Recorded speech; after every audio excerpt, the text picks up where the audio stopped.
What's up, guys? I am headed to Kansas right now. It is early December, which means this is the last hunt of the 2024 season.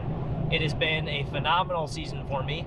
I got a pretty nice bull with my bow in Colorado on public. Probably scores about 310 right in there. Was able to get a antelope in Wyoming with the handgun. Was able to get a pretty nice mule deer in Colorado with the rifle in the 4th season. That was also public. Just a general tag. And this is my last hunt of the year, a whitetail tag in Kansas with the muzzleloader, which means if I can pull this one off, it'll be another multi-weapon single season slam, and I am pumped. It takes a lot of work to pull something like that off, and it might just come together for me. I am hunting with my buddy David here in Kansas. I met David through coyote hunting. We have hunted all over together now. We've hunted turkey in Kansas and South Dakota, and we've hunted antelope in Wyoming, and David's become one of my best hunting buddies. So I'm looking forward to spending some time with him. With any luck, if we can knock down a whitetail with the muzzleloader, we'll be spending a lot of time coyote hunting. If we get to do that, I'm going to do a separate video, so make sure you check that one out. Yeah, David is a whitetail slayer. He is one of the only people I know of, other than Bill Jordan, he's killed 5 deer over 200 inches with a bow. He does not shoot deer unless they're over 180. He doesn't even think about it. Growing up in the north woods of Wisconsin, I've killed a lot of whitetail, a lot. I have never in my life seen a whitetail on the hoof that is bigger than about 120 inches. And that's just a factor of the genetics in my area. So this is gonna be special for me. It'll be my first time hunting whitetail in a very high quality genetics area. So I'm really looking forward to it. It is pretty much post-rut now. Rut has definitely winded down. David said he's seen a couple of hot does popping back in a second estrus, but very few left. We might try a little calling, but if you know me, I am not sitting a feeder. Even though it's Kansas, I am not sitting in a blind or tree stand. We're gonna do some spot and stalk, we're gonna do some calling, we're gonna do some glassing, and we're gonna get them on the ground. Or we're not gonna get them at all. So, I hope you guys enjoy. Let's do it. All right, we're here in Kansas. It is what, 2 p.m.? Yeah. We are gonna drop down into these straws, try to tickle the antlers a little bit, blow some grunt calls, and see what we can't stir up. I say that, but David already knows exactly what's in here. We'll go into a few. I'm looking forward to this. Let's do it.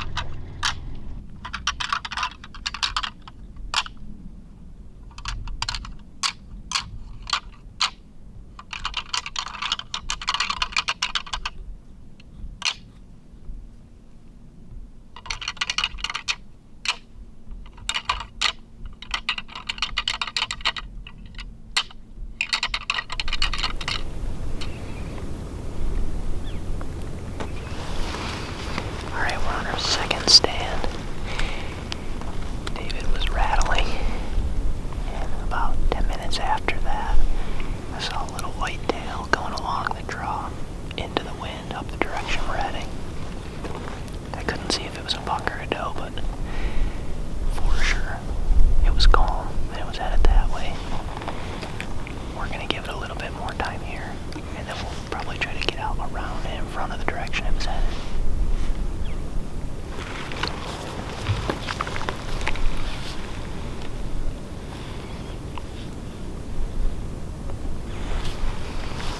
Looks completely open here, but there could be so many deer in here, you have no idea. If I wasn't looking through the binos at that spot at that time, I would have never saw that thing. There's a lot more topography and cover in here for them to hide in than you'd think. Right there. That was the thing when I saw it. Alright, we just got in front of the doe that we saw moving away. We had a whole nother group of does coming at where she's going. So they're all kind of convening. And there's a buck in there.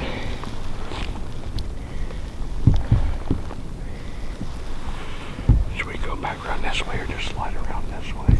I want to stand up and take a look at the way.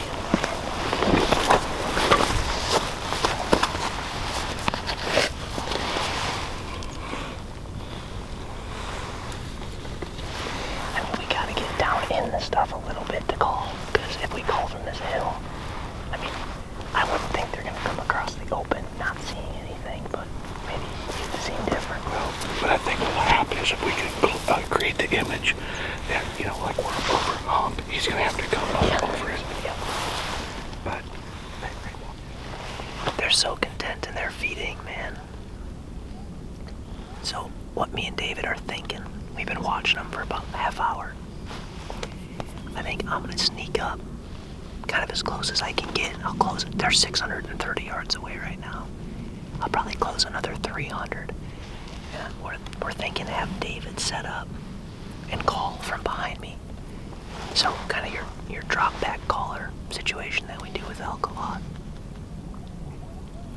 This is the bully buck, so in theory when he hears the horns, it should at least pique his interest. I hope he comes and runs you over. it'd be nice, wouldn't it? So I got to 180 yards from these deer. I got set up, and the second we hit those horns together, the does just out like a bolt of lightning. In hindsight, we should have just waited for them to walk out, but that gave us a 50% chance, and the other way is more fun. Even though it didn't pan out. Alright. Morning number 2. We did not have a private area that was set up good for today's wind, which is west. So, David dropped me off on this piece of public here, where sometimes they see deer crossing. As I was getting in, there were 3 does this morning. I sat down, I've got my back up against this tree here, and I just had 3 more does come through. They came to like 75 yards. So, I'm in a good spot with a lot of traffic. I just gotta hope a buck comes through. Plan is I'll sit here till about 8:45, 9 a.m. And then we're gonna go start, beating down some country. And this evening, the wind is going to switch, so we think we can sneak into an area where we've been seeing deer. It's where we hunted last night, so as of now, that's the plan.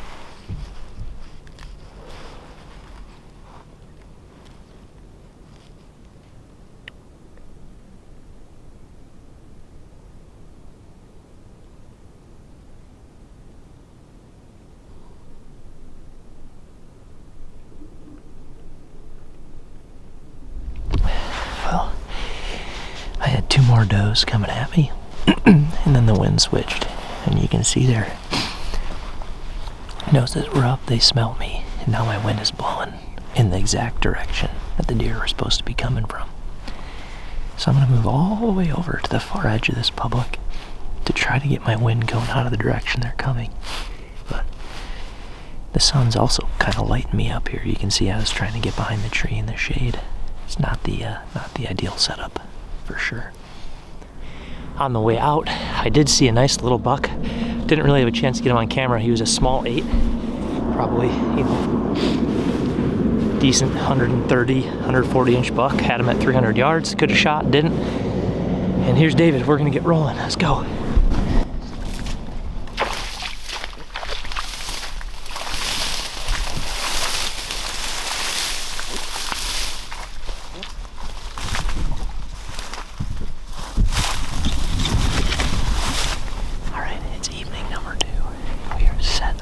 Same spot we were last evening. We know these deer are going to come through here. So instead of being behind them tonight, we're in front of where they want to go. Feel good about it. We shot some coyotes earlier today. That was awesome. I'll drop some of that footage here. We're going after the bully buck. Let's go.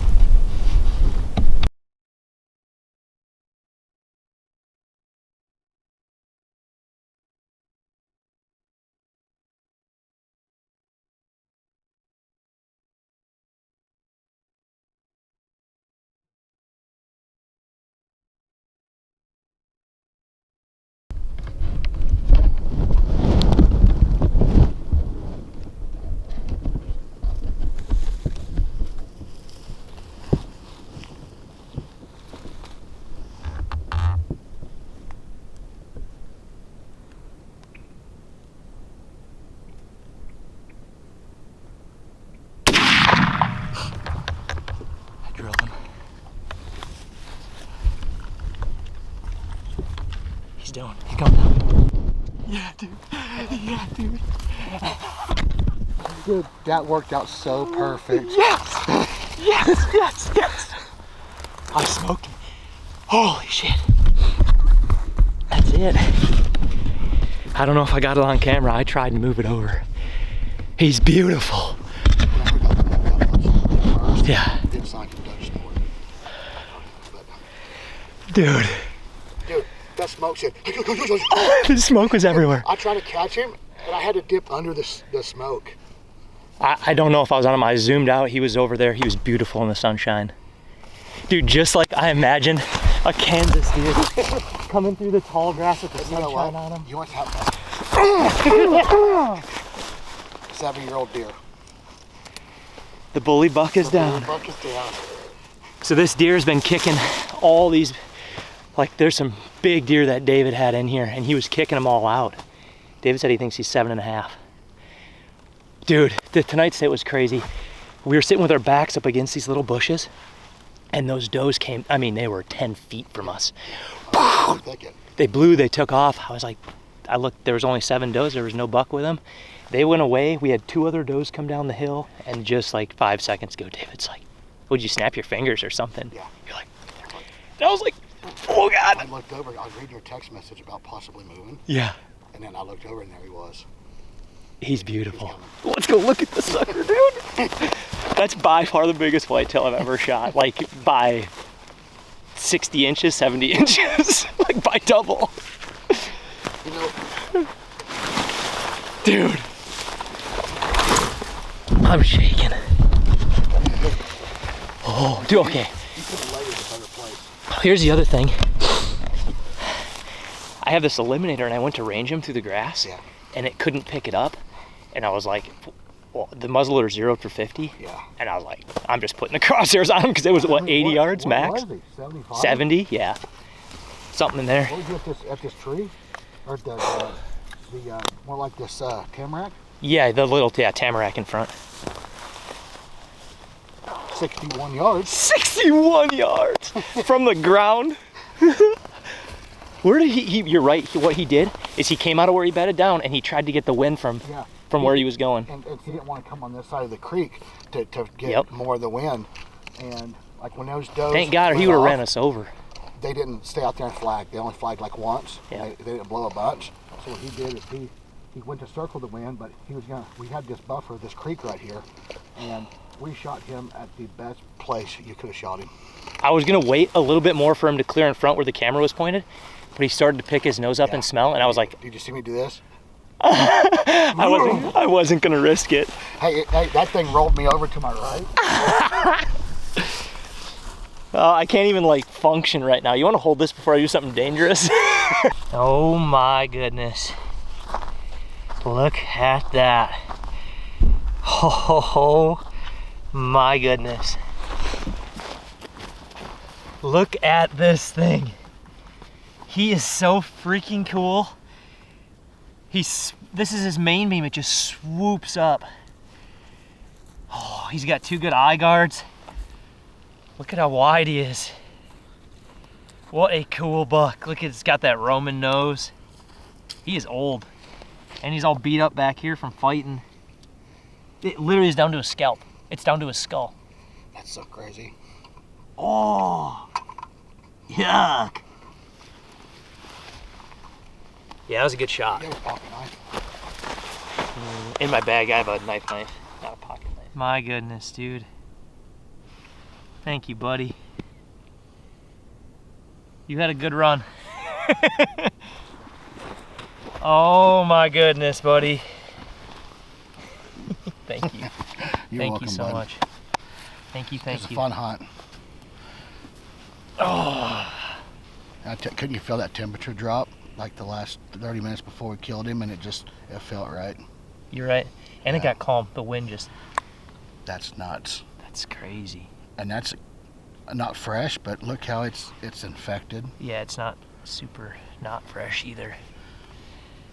I wonder if that's from fighting or from lowering his head and rubbing on trees. I don't know. It looks like it's almost from rubbing on shit. What a cool buck. I've never seen that. where this main beam just... Well, you know what happened is he felt comfortable with them does in there. Those two. Yeah. They were staring at us a couple different times. And I was like, just stay there. I looked over once, and you're up. I'm like, I was okay. I was glassing. Heck yeah, guys. Thank you so much for watching. I hope you enjoyed this one. I know I did. This was a phenomenal whitetail hunt. We were able to get it done the way we wanted to, from the ground, on the buck that we wanted to. The buck David calls the bully buck. He's been running big deer out of here all year, kicking everybody's butt. He's a bruiser. His ear is cut. He's got a huge fight mark in the back of his head. Just a really cool deer. His main beam sweeps up on the front on both sides. Man, big Roman nose. I could not be happier with this thing. I cannot thank David enough for having me out here. It pays to have good friends, and me and David, we've had some really good hunts together over the years. South Dakota turkeys, man, antelope in Wyoming 2 different times, and I'm sure there's a lot more in our future together. But this also caps off another single season multi-weapon slam for me. So, you know, Whitetail with the muzzleloader completed it. I love getting out there with different weapons and different seasons. And yeah, this hunt was really cool because it's late in the year. This is Kansas's late muzzleloader season. They have an early muzzleloader and they have a late muzzleloader. This was the late one, so it's during the actual firearm season. So the only other people out here hunting are, you know, high-powered rifles, and I'm out here with the muzzleloader, and we were able to get this guy into, I think David said it was like 70 yards or 60 yards, and that's exactly what you want with a smoke pole. So, wow. Thank you guys for watching. Make sure you click like, click subscribe, and we'll catch you in the next one. How about that?